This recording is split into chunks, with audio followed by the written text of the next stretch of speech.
Bonjour Nicolas Poincaré. Bonjour Mathieu Rouault. Boris Johnson vit ses dernières heures au 10 Downing Street. Le Premier ministre britannique connaîtra demain le nom de celui ou de celle qui lui succédera. Et ce sera probablement celle, puisque c'est une femme, Liz Truss, la ministre des Affaires étrangères, qui est favorite. Boris Johnson va donc effectivement quitter Downing Street et quitter la vie politique, parce qu'en Angleterre, il n'y a jamais de comeback. Quand on part, on part. C'est donc la fin pour cet ancien journaliste, bon vivant, grande gueule, marié 3 fois, père de 6 enfants. Il s'était imposé il y a 3 ans en promettant d'appliquer enfin le Brexit, cette sortie de l'Europe qui traînait et qui n'en finissait pas. Une fois élu, Boris Johnson a tenu cette promesse, mais il a fini par lasser ses compatriotes avec son caractère éruptif et ses provocations. Ces derniers temps, son charme n'opérait plus.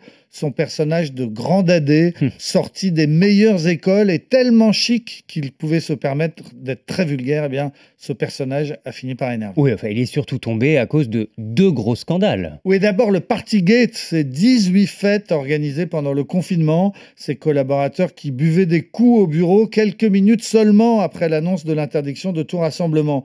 Et il a été démontré que Boris Johnson a personnellement participé à plusieurs de ces pots. La presse, à juste titre, a dénoncé ce scandale pendant plusieurs semaines, mais Boris Johnson s'est accroché et il s'en est tiré, sauvé en partie par le déclenchement de la guerre en Ukraine. Et puis est arrivé un scandale sexuel. Un député conservateur qui avait fait des avances à 2 hommes lors d'une soirée arrosée. On a alors demandé à Boris Johnson s'il connaissait la réputation de ce député lorsqu'il avait encouragé sa nomination, et il a affirmé que non, il ne savait rien, sauf que malheureusement pour lui, il a été démenti par un haut fonctionnaire qui a révélé que le Premier ministre avait bien été informé des frasques précédentes de ce député. Et Boris Johnson a été obligé de reconnaître qu'effectivement, il savait. C'est ce mensonge qui lui a finalement été fatal. En juillet, plusieurs de ses ministres ont démissionné en estimant qu'ils ne pouvaient plus lui faire confiance. Boris Johnson a encore un peu tenté de s'accrocher comme un coquillage à son rocher, mais il a fini par jeter l'éponge. Il devait encore cet été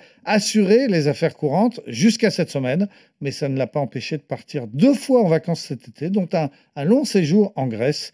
Il aurait été dilettante jusqu'au bout.